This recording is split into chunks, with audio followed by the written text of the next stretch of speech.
That was free. For y'all. This is the meat. This is a good one right here. That's It's got meat on it. That's See my kind. this right here? No fat. It's not good for you. Good. They're good though, huh? It's crazy where life takes you. The path you choose and the paths that seem to choose you. I am so blessed to be exactly where I am today. I wouldn't change a thing. I think that Cary is a true representation of what a lawyer should be in Louisiana. With my early introduction or meeting Cary, I immediately felt very comfortable with Cary to start delegating and start having him getting more involved in my own personal businesses to kind of take the lead role. Cary is a man you can trust. And when you're talking about your money and you know what you have to do to be a citizen of the United States and a citizen of Louisiana, you want someone you can trust impeccably. Everything we do falls into three general categories: faith, family, and taxes.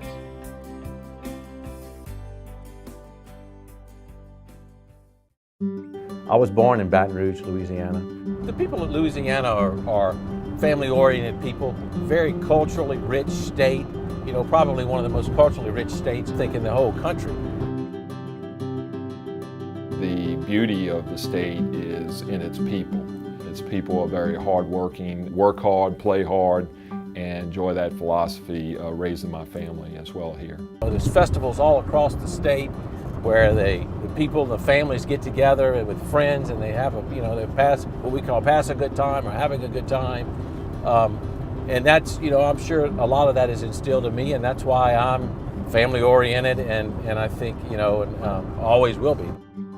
I grew up in a family of five. My mother and father were excellent parents. When I was about 8 years old, we moved to Baker, which is just north of Baton Rouge. Ended up going to an elementary school in Baker, went to Baker Middle School, and graduated of Baker High School. The Battling Buffs, I'm still a Battling Buff, you'll always be a Battling Buff, I guess. When I graduated from Baker, I fulfilled my dream. I went to LSU and in Baton Rouge. Very, very fond memories of the school and the campus. LSU football at the time was very good. A lot of student life at LSU, but a lot of good times, and of course I remember a lot of the hard work. It's a time when you have to learn to balance, because there's a lot of activities to do, there's a lot of fun, but you also have to study. Naturally, I decided to go to law school, and I have very fond memories there because that's where I met my wife.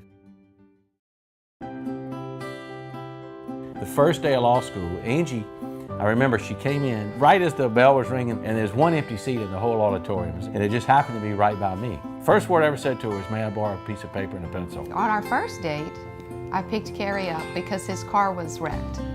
He happened to run into the back of a garbage truck on his way to our first law school final, and that was the beginning of our relationship. I guess we always knew, then that we were going to be working together. I think our lives started like that together, and they really have never changed. Cary relies heavily on Angie's advice, and I think vice versa. We're constantly collaborating on their cases and strategy and input. That's the beauty, I guess, of having your spouse or your wife as your law partner, because the task of what normally one lawyer would do, I have the ability to divide it up. And Angie, is actually, I have to admit, she's better at some things than I am, and of course I like to think that I'm better at some things. So we've kind of divvied up the task between us. So we work, a lot, but I do think we also have the grace, the gift to take care of our family.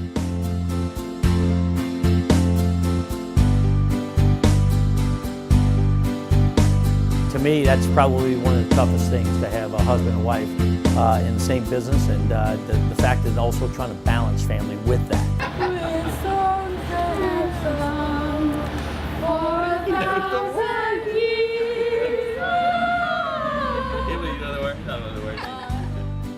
That Angie can leave most every day at 3 o'clock and pick the kids up, so she's still able to do everything that she wants to do, as a mother.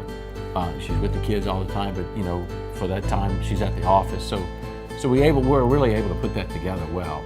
I'm all about balance. I think once your life gets out of balance one way or the other, that's when problems start to arise in business or home life.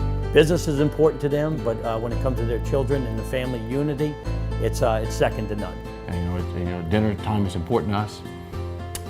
We try to always meet for dinner every evening, and we make sure our kids know that that's important. And if we go a few days missing that for whatever reason, Little League Baseball or something like that, the kids will start wanting it. You can tell. It's a pretty cool thing because they like being with each other.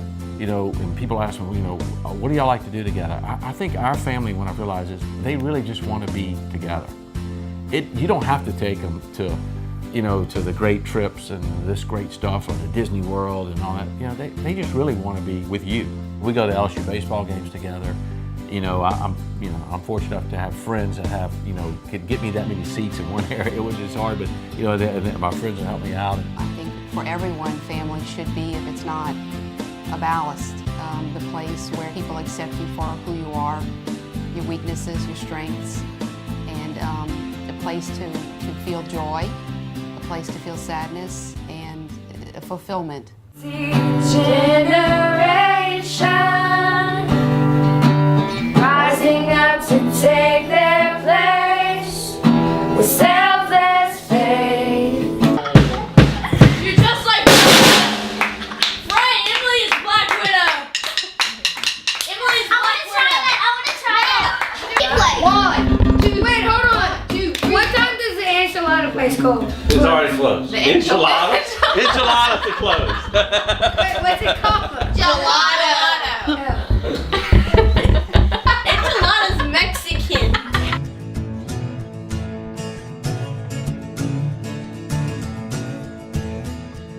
Faith kind of dictates everything in our life. Our relationship usually turns back to faith in times of trouble, in times of thanksgiving, and then that pretty much is the paramount place for us to find our well-being and our values.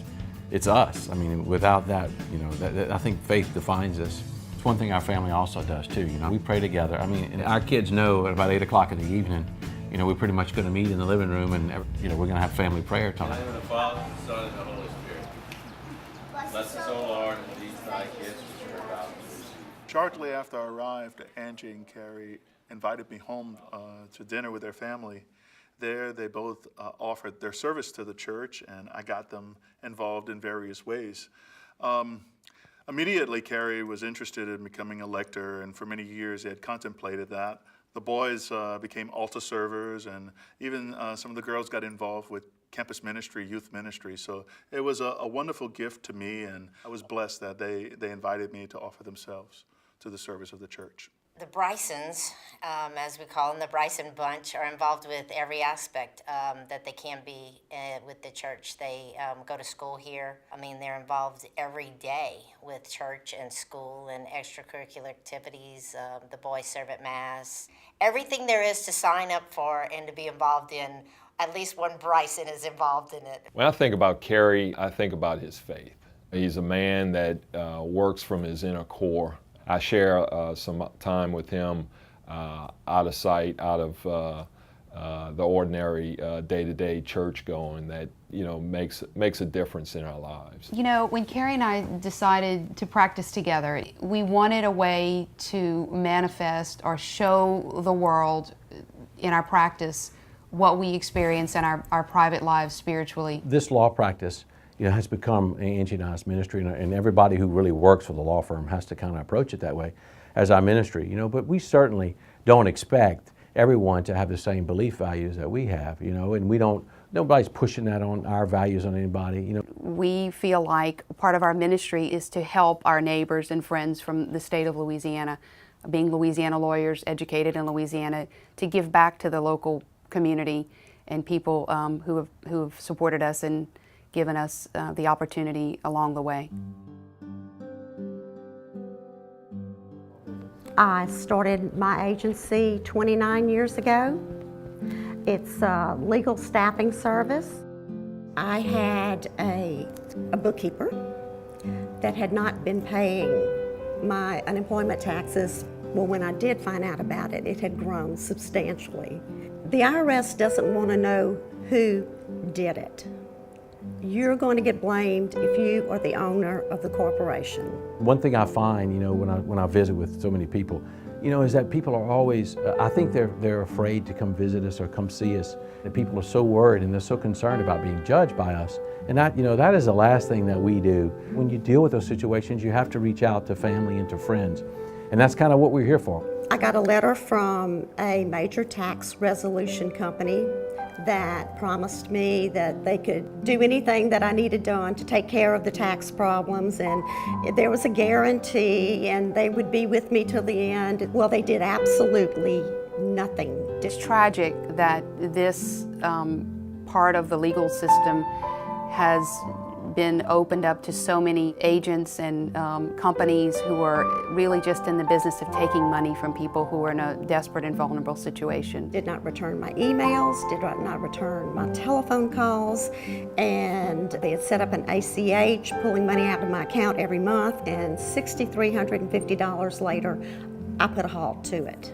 At a later date, I found out that they were not licensed in Louisiana to practice.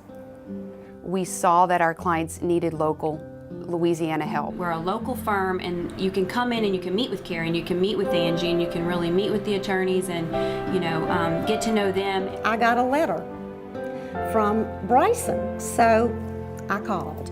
You know, and the neatest thing about being able to have our firm, we're able to really have an impact on your clients' demeanor and life. In so many areas of the practice of law, it was very unsettling and very uncomfortable, because you couldn't really affect your client. But in the tax practice, you really have a direct impact, on a taxpayer or your client's life, or business. And from that point forward, I felt very, very confident and very at home. Everyone in their firm is very, very nice. It's like a big family. Once you become a client of the Bryson Law Firm, you're in our family. Once you're in the family, the rest of the family members have your back. They got you covered in every aspect. When you're down, your family members are there. You can always count on family. It is a family place, a family environment for our employees and our clients as well. They can call anytime and get the service they need. But I never doubted, not 1 second, that they would help me. So far, I haven't had to pay anything. I'm very confident, because I know that the Bryson Law Firm has my back. One thing I want to make clear, I am not a tax protester.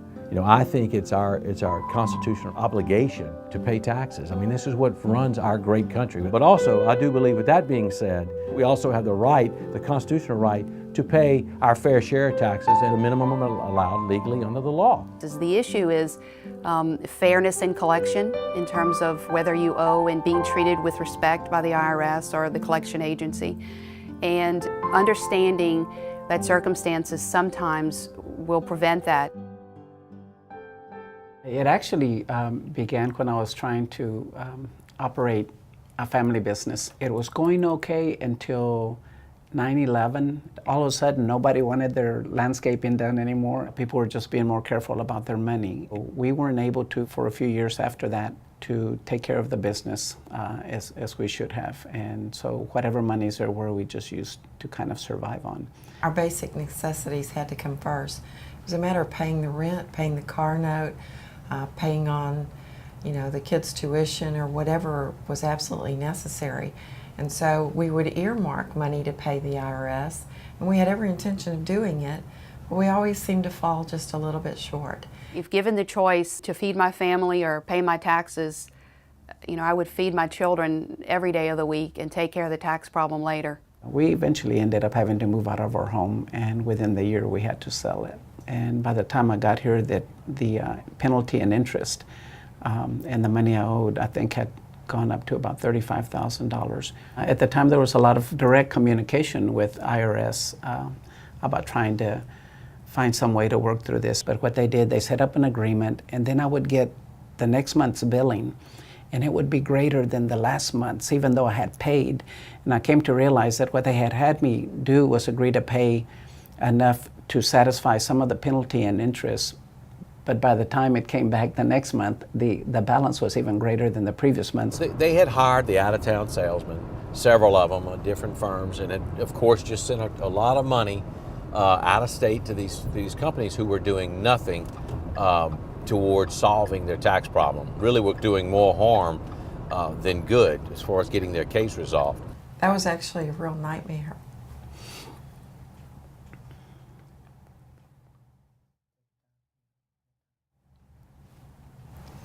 We decided to hire what we thought was a reputable tax firm that we saw advertised over TV in the big city, Houston, Texas. We took money that we didn't have and we gave them a retainer, and we were trying so desperately to get out from under because we knew that every month that went by, the penalties and the interest were just growing and growing and growing. So out of frustration, we would find ourselves even getting at odds with each other. They really were in a bad way, I think, amongst themselves. They were, of course, when you have a tax problem, usually not getting along. You're staying awake all night, and I think even to the point, to where they were really being challenged. When clients come to us, typically they're very stressed.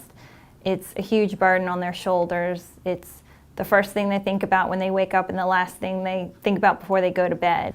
They nickeled and dimed us to death because every time they turned around, we needed to send them another $500 or another $1,000, and we never got anything for that money, not one thing.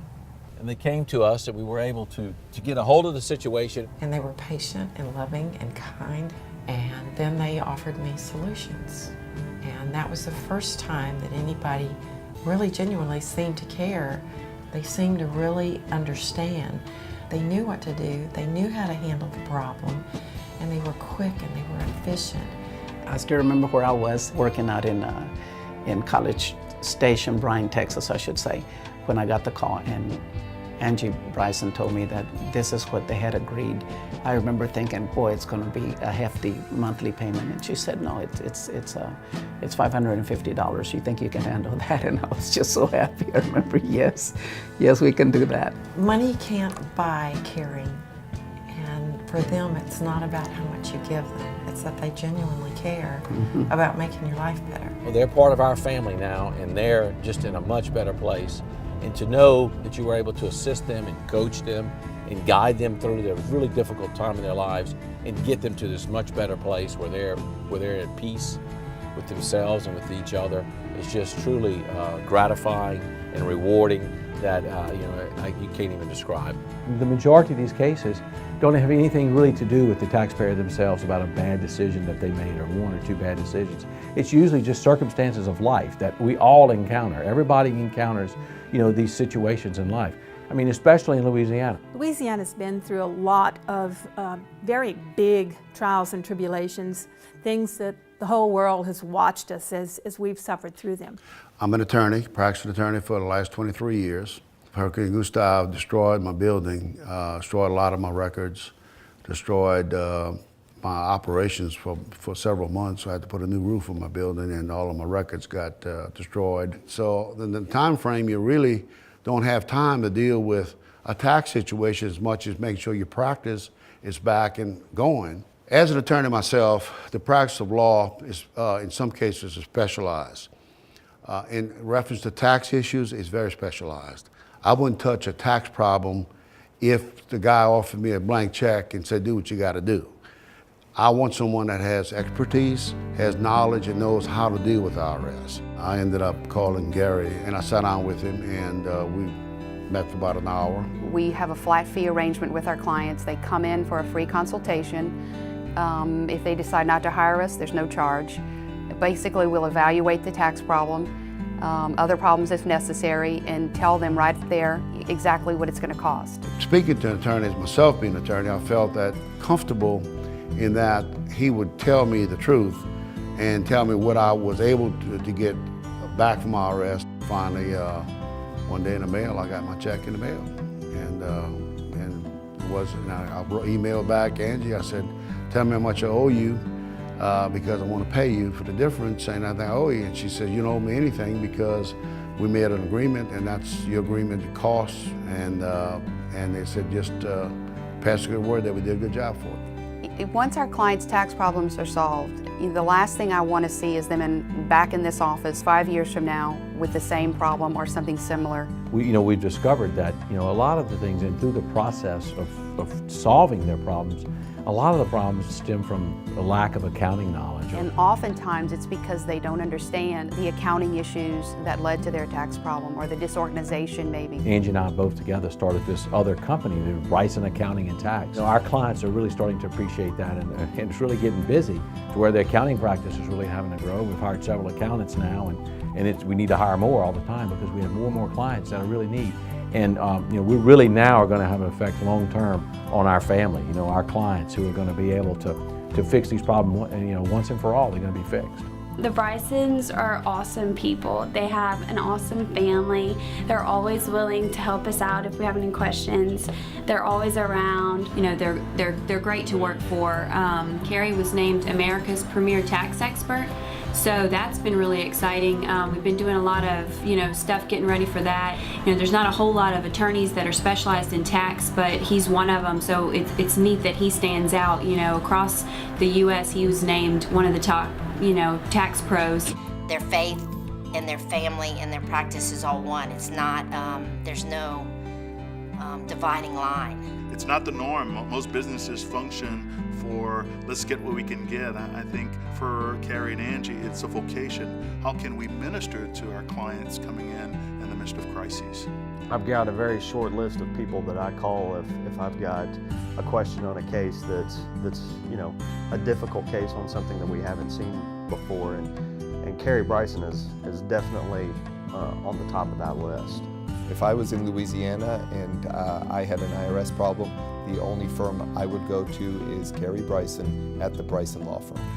The people in Louisiana, you can knock them down, but they're always going to bounce back. Whether it's a storm, a hurricane, whether it's a financial situation in their own personal lives, the economy goes bad, whatever. The great people of this state are always going to bounce back. And the coolest thing, the thing I love the most is that the Bryson Law Firm gets to be a part of that.